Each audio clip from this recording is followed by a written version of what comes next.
Hi, this is Andree Hurst with the Lafayette Historical Society. Excuse the sunglasses, but I just went to the eye doctor.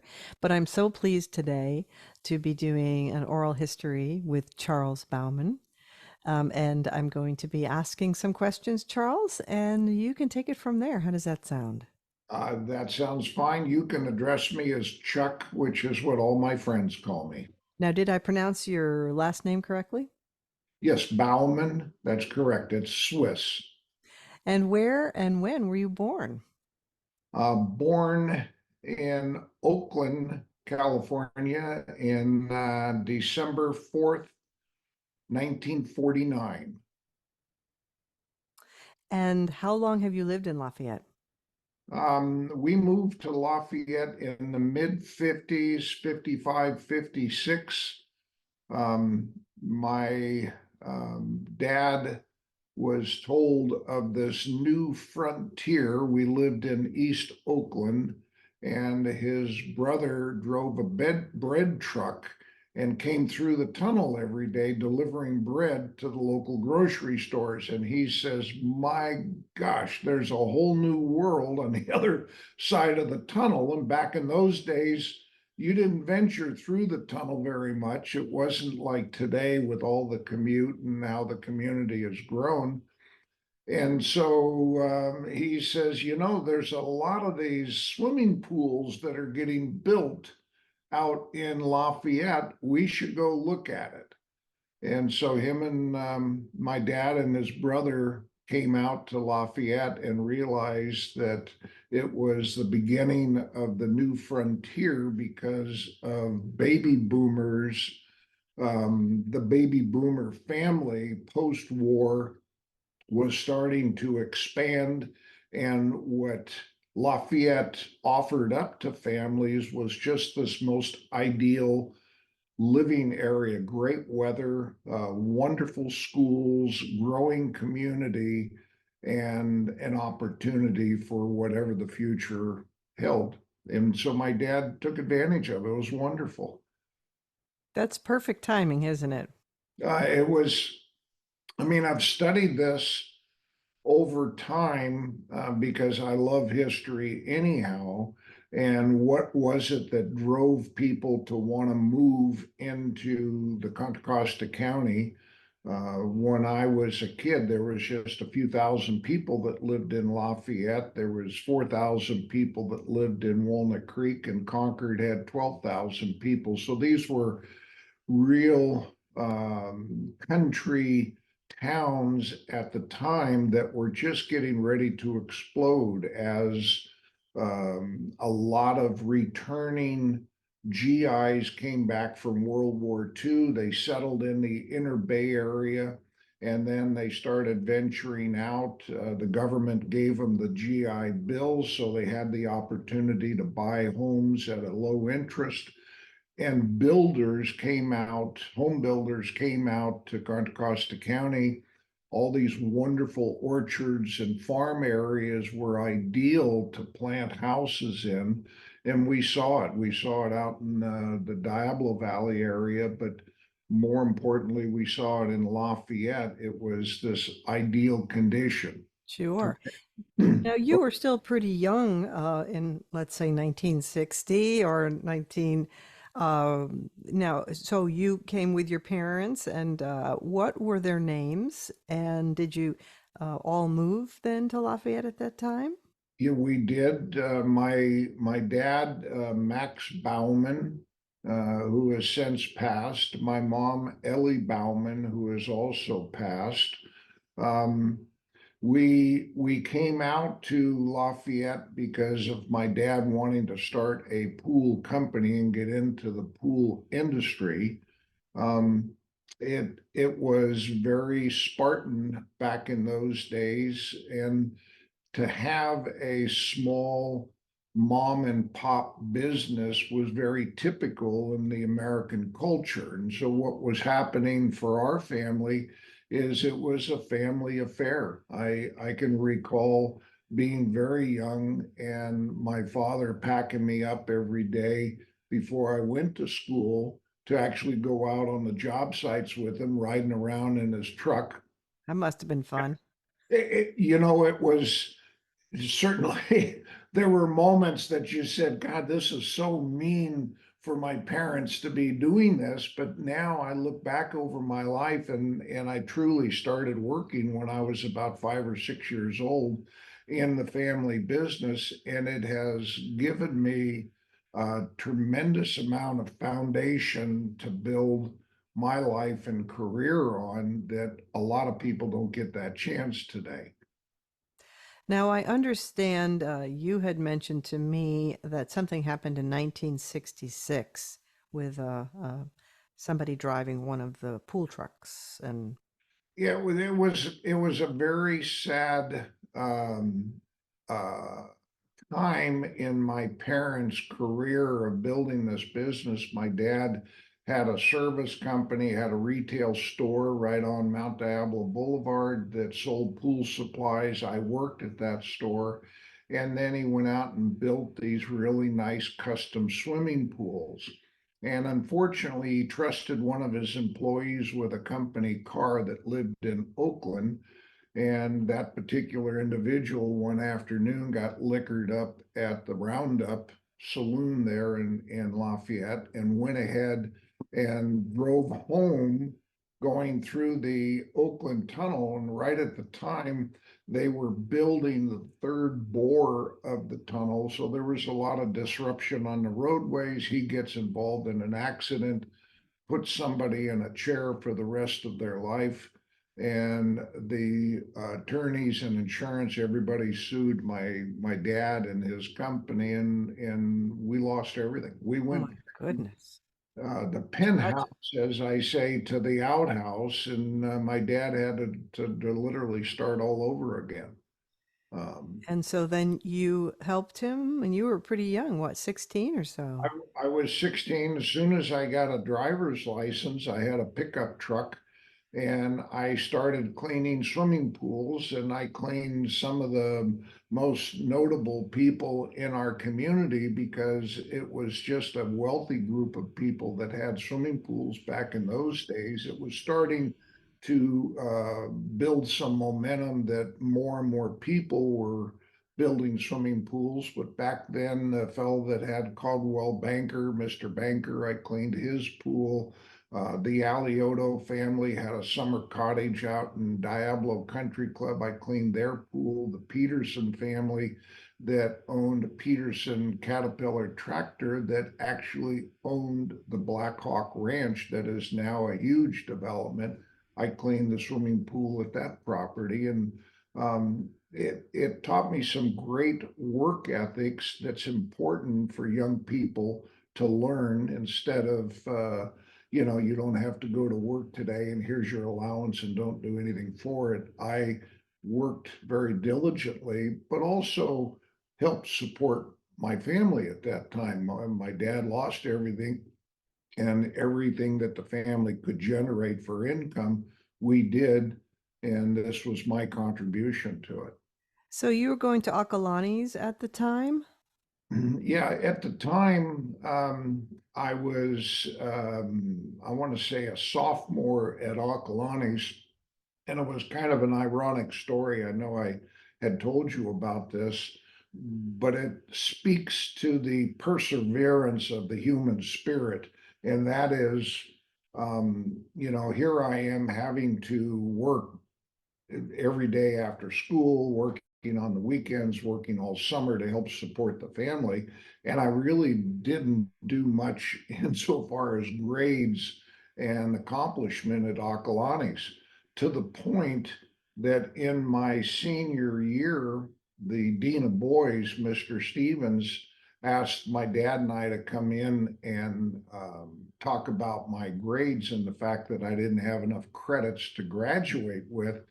And Mr. Stevens was prepared to say Chuck isn't going to graduate with his class. And at that point, I probably would have been a dropout in school.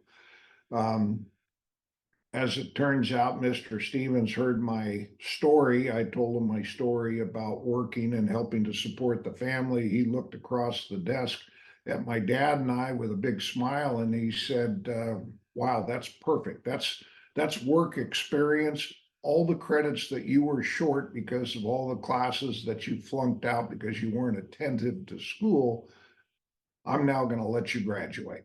And That's so I great. did graduate with my class 1968, Hmm. uh, which has been a wonderful experience. And I've been connected to so many of those classmates, which is probably something that wouldn't have happened had I not graduated. Sure. And so that was right around. Now, this Coral Pools, is that right? Coral Pools Yes. was? So Coral Pools, which is still in existence, my dad had a pool company called King Neptune Pools right on Mount Diablo. Across the street and down a little bit where the Jack in the Box is right now, that was my uncle's pool store, Bermuda Pools. I worked for him for a short period of time after my dad lost his business. And then I since moved on to Coral Pools, which is my mom's brother. So there were three family members that had three different pool companies in town. And at Coral Pools, after graduating from high school, I went in the military for a short period. When I came back, I became partners with my aunt and uncle George and Lily Marcotte, which was, I mean, it was a great experience. Here's a young kid who had all this education insofar as the pool industry, and now I was able to put it into use and become a working partner with my aunt and uncle.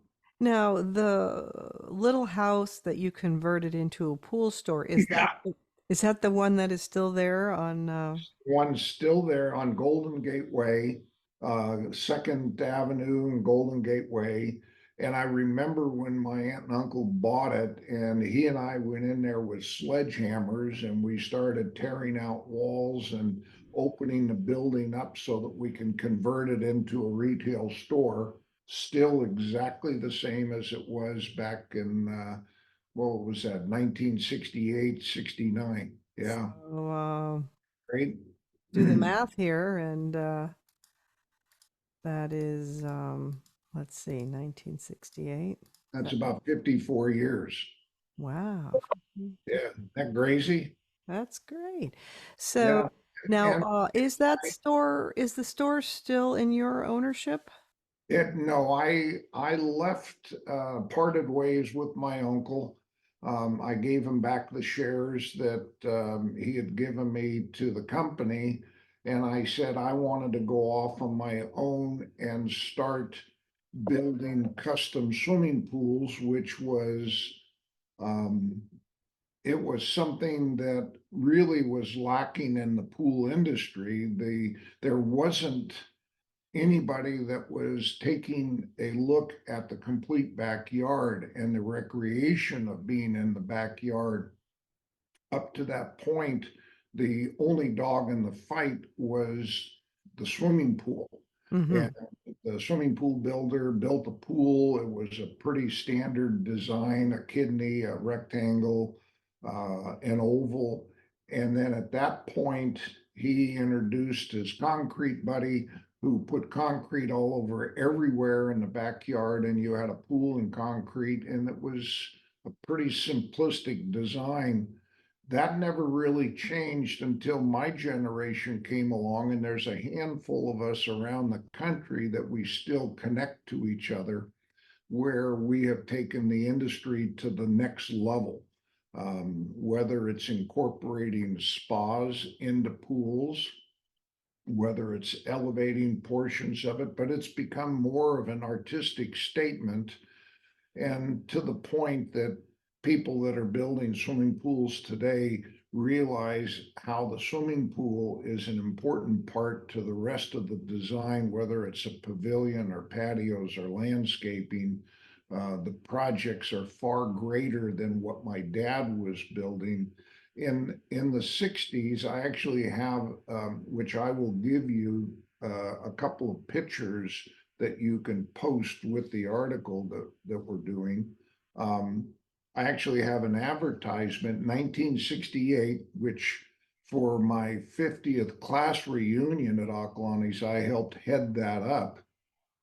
And one of our classmates said, remember what was going on in the pool industry back in 1968? And here was a swimming pool by a pool builder, Lafayette Pools, and he would build a 15 by 30 swimming pool with a pool heater that he was throwing in, and they didn't have to make any payments till the end of the year. That swimming pool was $2,395. And I think today, the projects that we build, there isn't one little piece or component of the pool that is that least expensive. That's amazing. So Yeah. this Lafayette Pools, Yes. was that your company then? My dad's company was King Neptune. My company, when I started it in 1979, is called Creative Environments. And this year we're celebrating 45 years of being in business. My son now runs the company, Nico Baumann. He's the third generation of our family to be building pools in Lafayette. Currently, we have Oh, 4 pools under construction in Lafayette. wow, that's Yeah. great. Um, do you think so you sort of have this are the pools now still as popular as they once were, or do you find when people move in there's not as much room to put a pool, so you have to maybe put a smaller pool? How is the industry changing in Lafayette?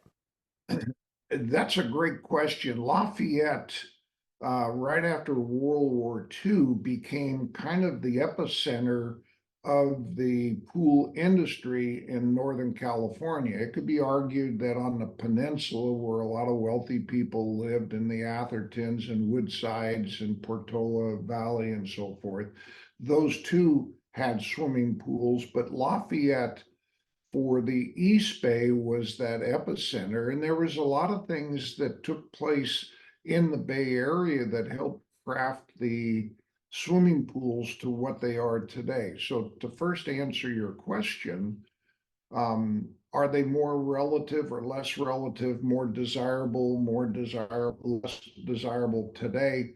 Um, I think the swimming pool industry has gone through a whole series of ups and downs and cycles, depending on economy, depending on the quality or lack of quality that pools were built in the 50s and 60s compared to today. And so I feel interesting question that my son posed to me. He has a degree in neuroscience. He was going to get in the medical field. He realized that he still had 8 more years of college and he was ready to get out into the world and make a living. I invited him to come and help me build a few pools. And he asked the same similar kind of question. He said, Dad, how sustainable is the swimming pool industry in our community? And of course, I answered it with, well, 2 generations have already been building pools. And I suspect you'll be the third generation if you want to join me, which he has. Um, and I'm finding because of so many features and elements that are added to a swimming pool today, it has continued making the desirability of having a pool. In my dad's era, the pools were at one dimension. That was they were flat. They didn't have any raised portions. My dad did a few things to raise up portions of the pool. My generation comes along, and most all of our pools have elevated sections where a spa overflows into the pool, maybe some sheer falls on a raised back wall of the pool. All of these things have added more personality and character. Plus, the fact that in my dad's era, you ended up with a 6 by 6 blue tile, a white coping stone, and a white plaster. Today, there's 50 to 100 different interior finishes. It's endless on the tile that can be added, and it's endless on the material for the coping trim around the pool. We were also blessed, and I tell this story quite often to people in Lafayette. the very, very first therapy spa was actually invented. Now, when I talk to my pool builder friends across the country, I'm associated with a builder group, Carecraft, and that group is connected to about 450 other builders like myself across the country. And when I tell them the very first spa was created in my little town of Lafayette, they said, "How can that be? That doesn't make sense in little tiny town of Lafayette." And I said, there was a family that lived in Lafayette that as soon as I tell you their name, you're going to have an aha moment. And that family is the Jacuzzi family. Oh my goodness. So the Jacuzzi was synonymous to a hot therapy pool. And when people first started adding these spas to swimming pools, they said, and I'd like to have a Jacuzzi added to my pool. Oh yeah. Yeah, very interesting. That first spa was up in Upper Happy Valley at the corner of Upper Happy Valley and Canyon. Now there's a tennis court there, but at the time it was a small little pavilion building with an interior mini swimming pool. And it had these hydrotherapy jets that were screwed into the wall that created this venturi action with air and water mixture, giving it the hydrotherapy. It Wow. was actually done for the Jacuzzi family that lived at that location, Yeah. which was That's a very it, interesting kind story. of fun point of history. There was other things that took place. My uncle and I at Coral Pools, we brought the very first spas into the Bay Area, fiberglass spas, and we started selling those to folks out of our Coral Pool store. I started building wood hot tubs, and it couldn't be just a redwood hot tub. It was jarwood and teak and cedar wood, and I experimented with all kinds of fun stuff. And it was a good time in the early 70s when all this was kind of going on. I bet it was very, very exciting. Now, did you then, when did you move out of your parents' home and did you stay in Lafayette during all of this time when you were starting your business in 1979? Yeah, that's a great question. So after my dad lost his company, we lived on Andresen Drive, which was at the bottom of Snake Hill, which was right off Olympic, which was a railroad track when I was a kid. The Iron Oh, Horse oh Trail. yeah, that's Everybody right. calls it the Iron Horse Trail. Well, when I was a kid, that the train came through every day, and And did it come right down what's Olympic, right through what the trail is now, the it Lafayette Maradi right Trail? now, exactly. So if you were to come from the freeway, which wasn't there then when I was a kid, but the railroad tracks came right down Olympic, came all the way down to Release Station Road, and then it crossed over Release Station and continued on, which is now that hiking trail that we all use. Sure. So we lived right there. And when my dad lost his company, we lost the house as well. And we actually moved out to Pleasant Hill. And I was, what was I, about 15 years old. I had already bought my first car. It was a 56 Chevy Bel Air. And back in those days, you could drive around on country roads and nobody policed it up and you couldn't do that. Well, my dad had lost everything and he figured they're not going to take anything more. I didn't want to quit going to Akalani. So every day I drove from Pleasant Hill without my driver's license in my 56 Chevy and I went to school. And then about the time I had a driver's license, then I got a truck and started the pool work. So after graduation from Akalani's, I moved out of the house right away and rented a house down on First Street, just around the corner from the Park Theater, and lived there for a while until I joined the Army. And when I came back, I eventually bought a house over it was in Tice Valley, but it was right on the border of Walnut Creek in Alamo, and I've lived in this community over here for the past 50 years. So and so you serve the whole area Yeah, then. Yeah. Well, how we about that? currently, well, currently my son and I, we used to service the whole Bay Area and building primarily across the bay in Woodside, Atherton, or over here in Lafayette, Orinda. Now we go up to Napa and we service some big properties up there and build pools on them, and then we build in the East Bay. Very nice. Well, let's Yeah. go back to some of your memories of being in Lafayette at that age. Oh. You talk about all the pools. Were there any was there any swimming holes that you remember? Well, there was one that I remember, which was Bob Sherman's Sherman Swim and Dive School. That, of course, on the weekends and the evening times, us kids would figure out that we could jump the fence and nobody was there. And not only could you play on his trampoline, but you could jump in the pool, which was heated. So it was, yeah, you did that kind of stuff. And we had Buckeye Ranch at the end of, was it Spring Hill? I think it's Spring Hill. And we'd go out there, horses was a big part of the community. We had, and I tell this story to people, we had more horses back then in Contra Costa County than any other county in California because Wow. How about that? everybody had a big lot. I Hmm. mean, you can see it when you go through Lafayette in certain areas. Now they've subdivided it and spun off two or three lots off of the property. Yeah. But that used to be a big horse paddock and stables, and everybody had a horse. Wow. Yeah. Did you learn to ride? I learned to ride. I didn't have a horse. My older sister had a horse. And then, because I was too busy working, right? Right. And currently my wife has three horses, and we're big into horses and animals, and oh yeah, yeah. Yeah, that's great. What were some of your favorite hangouts after school to get a burger or that kind of thing?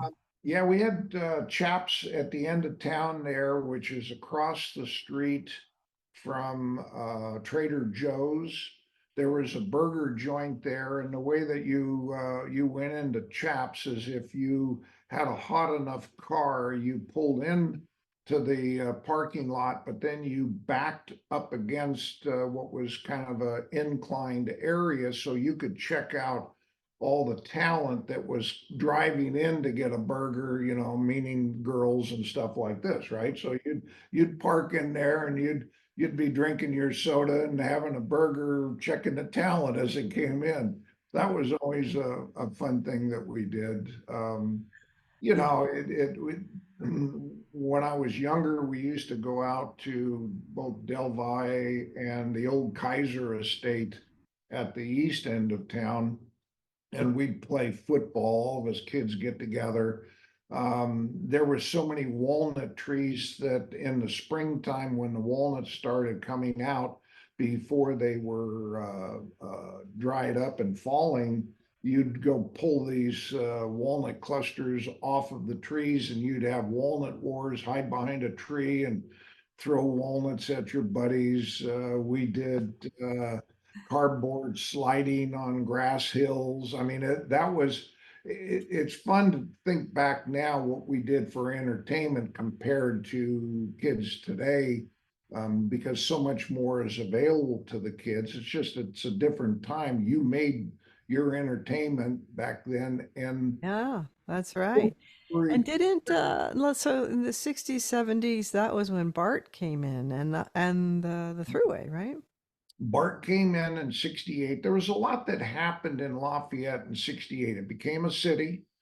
So it got voted on as a city in '68. Obviously we graduated from Ocalanis in '68. There was it was kind of the end of an era, which in the beginning of the '60s was this age of innocence, and then John Kennedy gets assassinated, his brother gets assassinated, Martin Luther King gets assassinated. We've got this The war going on. And Yeah. then we've got all this racial, social unrest. I mean, the '60s was, and that's kind of the bad side of it. We also had the best music in the world going on in the '60s, and a lot of it originated in the Bay Area. There was a San Francisco sound that, I mean, no matter where you were listening to music. I think I wrote to you and told you about how we used to, on Friday and Saturday night, we would go out to the end of a cul-de-sac someplace. There wasn't a lot of houses that were built. They had streets in, but they didn't have houses. And we'd find those cul-de-sacs and we'd park a bunch of cars, open some doors, turn on the radio. Everybody be playing the same music. You'd have a beer or two, but it wasn't, Yeah, sounded fun. nobody got hurt. Nobody was out trying to destroy anybody's property or get stupid or anything like that. It was just a lot of fun. Sure, sure. Um, Now, I'm just wondering if there's anything else that you would like to talk about that we haven't talked about yet. Um, I'd like to make mention of all of the kids that I grew up with in Lafayette. I went through grammar school at Montecito, which was at the east end of town, and then went to Fairview, which was up in Burton Valley for a year, and then converted over to Stanley, and then from there over at Acalanes. And so there was this great camaraderie. We all knew each other and we were all good friends with each other. And yeah, maybe there were different social groups that hung out more together, but we were at this space and time together. What's been ironic is we still, to this day, 55 years later, or 56 years later, have this wonderful connection with each other. I write to a lot of my classmates, just to kind of keep us all connected and talk about a variety of subjects. But it always comes around to how fortunate we were to grow up in Lafayette at that unique time of the 50s and 60s, and watching an area and a community grow up. Most of those classmates have moved on. They've moved away. They live in other parts of the country now, but I still stay in touch. And for a few locals that are still here hanging out, we still get together. And, they used to be go down to El Charro, but now El Charro's gone, damn it. I know, I love that place. Oh, I mean, it wasn't that their food was so great. It was just wonderful. It was every time we'd have a class reunion, we would play golf on Friday. Friday night, we would either go for a tour of the school and then end up down at El Charro. And then Saturday was usually some banquet dinner someplace, and Sunday was a picnic out at the Lafayette Reservoir.